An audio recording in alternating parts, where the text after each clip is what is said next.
Student, स्वागत करते तुमचं माझ्या राईज अप ट्युटर चॅनलमध्ये. लास्ट व्हिडिओमध्ये आपण 12वीचा 2.5 जी पोएम आहे फादर रिटर्निंग होम, याचं आपण ॲप्रिशिएशन बघितलं. बघा, ॲप्रिशिएशन सगळ्यांच्यापर्यंत पोहोचलेलं आहे. अजून कोणी बघितलं नसेल त्याने ते माझा व्हिडिओ होऊन घ्यावा. आणि आता मी याच्यामध्ये तुम्हाला फिगर्स ऑफ स्पीच सांगते. स्टुडंट्स, बघा, तुमच्यासमोर पोएम आहे आणि लाईन बाय लाईन मी तुम्हाला सर्व इथे कोणकोणते फिगर्स ऑफ स्पीच यूज केलेले आहेत हे सांगत आहे. तर लक्ष देऊन तुम्ही ऐकणं आवश्यक आहे. पहिली लाईन बघा, the my father travels on the late evening train. यामध्ये ॲलिट्रेशन दिसून येतं. तर कसं काय? द साऊंड बघा, टी ट्रॅव्हल्समधला आणि ट्रेनमधला T. The sound T is repeated pleasantly. हे झालं एक्सप्लेनेशन. ॲलिट्रेशन हा फिगर ऑफ स्पीच झाला आणि त्याचं एक्सप्लेनेशन काय आहे? The sound T is repeated pleasantly. नंतर बघा, सेकंड लाईनमध्ये कोणता फिगर ऑफ स्पीच नाही. थर्ड लाईन बघा, suburb slide past is unseen eyes. यामध्ये ॲलिट्रेशन आहेच, एक्सप्लेनेशन येस येस बघा रिपीट झालेलं आहे. सबर्बमधलं येस, स्लाइडमधलं S. The sound S is repeated pleasantly, explanation झालं. आणि यामध्ये अजून एक फिगर ऑफ स्पीच आहे, तर तो पर्सॉनिफिकेशन म्हणता येईल. कारण काय सांगता येईल एक्सप्लेनेशन बघा, the lifeless thing is depicted here as a human being. Okay, म्हणजे सबब जे यूज केलेले आहे तिथे शो केलेले आहेत ते स्लायडिंग पास्टबद्दल वगैरे असं माहिती सांगण्यासाठी सांगितलेले दिसून येतात. आता ही जी लाईन आहे यामध्ये खरं तर ट्रान्सफर रिपीटेडसुद्धा फिगर ऑफ स्पीच येतो. म्हणजे the unseen is transferred to eyes. Eyes are seen but smiles are not registered.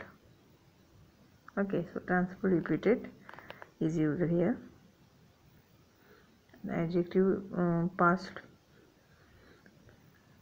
directly, the adjective unseen is transferred to eyes.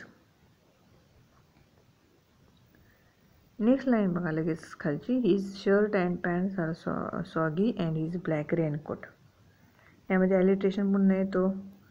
Sound शर्टमधला आणि सॉगीमधला S. The sound S is repeated प्लेजंटली.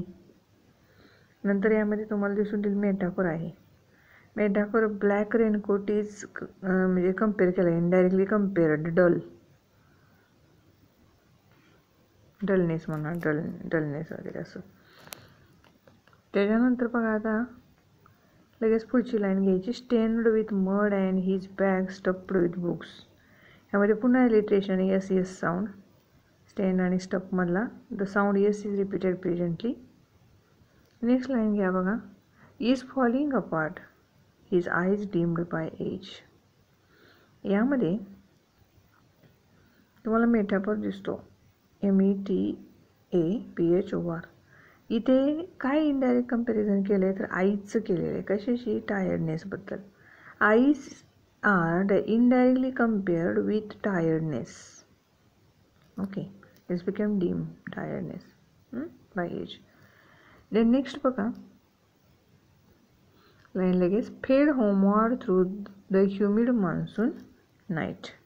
यामध्ये alliteration आहेच. याची बघा, homeward आणि ह्युमिडमधला H. The sound H is repeated प्लेजंटली.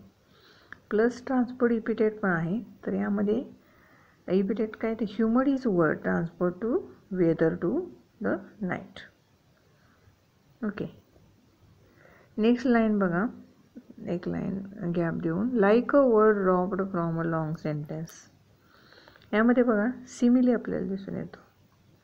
Like बरोबर, direct comparison is here between the कोणाकोणामध्ये येतं, father's getting off and dropped word. Father खाली ट्रेनमधून उतरतात आणि गर्दीतून सुटका झाल्यासारखं त्यांना वाटतं, सुस्कारा सोडल्यासारखं वाटतं. ओके, नेक्स्ट लाईन लगेच बघा, he hurries across the length of the grey platform. इथे तुम्हाला इनडायरेक्ट कंपॅरिझन दिसतं. तर ग्रे प्लॅटफॉर्म आहे थोडा कशाशी, ओल्ड एजशी सांगितलं गेलं आहे, कम्पेअर केला. म्हणजे metaphor grey platform, metaphor figure of speech झाला. Grey platform is indirectly compare with old age. आता बघा नेक्स्ट जे आहे 3 लाईन्स आहेत. कोणत्या 3 lines? Crosses the railway line, enters the lane, he chappals are sticky with mud but he hurries onwards. तर यामध्ये तुम्हाला लक्षात येतं का की रिपिटेशन आहे. The word hurries is repeated pleasantly. The word hurries is repeated pleasantly. Okay. आता यामध्ये तुम्हाला की जो नेक्स्ट आपलं वाक्य आहे home again I see him drinking weak tea, यामध्ये तुम्हाला ॲलिट्रेशन दिसून येतं. कोणतं? The H sound is repeated pleasantly. And another figure of speech means personification. तर कसं पर्सनिफिकेशन? टी आहे ती पर्सनिफाईड विथ वीक. वीकशे म्हणजेच काय? ह्युमन क्वालिटी सांगितली. Personification. The tea is personified with weak is a human quality. Okay. Now last line बघा page number 116 मधलं. Eating a stale chapati, reading a book. यामध्ये सिनिकडोक SYNECDOCHE सिनिकडोक हा figure of speech येतो. तर काय यामध्ये स्टेल चपाती आहे ती स्टँड्स फॉर स्टेल food where part symbolize the old म्हातारपण. part symbolize the old. Next बघा आता काय आहे. नेक्स्ट एक लाईन सोडून लगेचच man's estrangement from a man made word या सेंटेन्समध्ये बघायचं आपल्याला. तर यम बघा तुम्हाला दिसून येतं. कॅप पुन्हा रिपीट झाला आहे तर ॲलिट्रेशन घेऊ. The sound M is repeated here pleasantly. नंतर तुम्हाला दिसून येते बघा मॅन डबल झाला आहे तर यामध्ये रिपीटेशन येणार नंतर सेम वर्ड रिपीट झाल्यानंतर. तर the word man is repeated here pleasantly असं एक्सप्लेनेशन देता येईल. नेक्स्ट तुम्हाला सिनिकडोके इथे पण आहे. सिनिकडोके SYNECDOCHE. तर इथे सिनिकडोके कसं काय? तर man made word is represented all the things created by man where the part symbolizes the old. Next बघा लगेचच एक लाईन सोडून. The cold water running over is brown hands. यामध्ये जो काही इपिटेट आहे ब्राऊन म्हणजे ॲडजेक्टिव्ह तर is transferred from the man to his hand म्हणजे ट्रान्सफर्ड इपिटेट हा फिगर ऑफ स्पीच आहे. एक्सप्लेनेशन पुन्हा एकदा सांगते मी. The epithet brown is transferred from the man to his hand. Okay. Next बघा लाईन लगेचच. A few droplets cling to the greyish hair on his रिस्ट्स.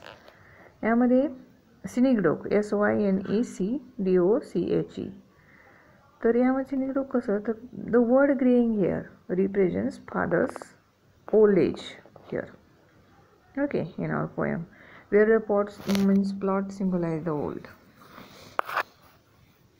Okay. आता त्याच्यानंतर लगेच नेक्स्ट लाईन घ्या.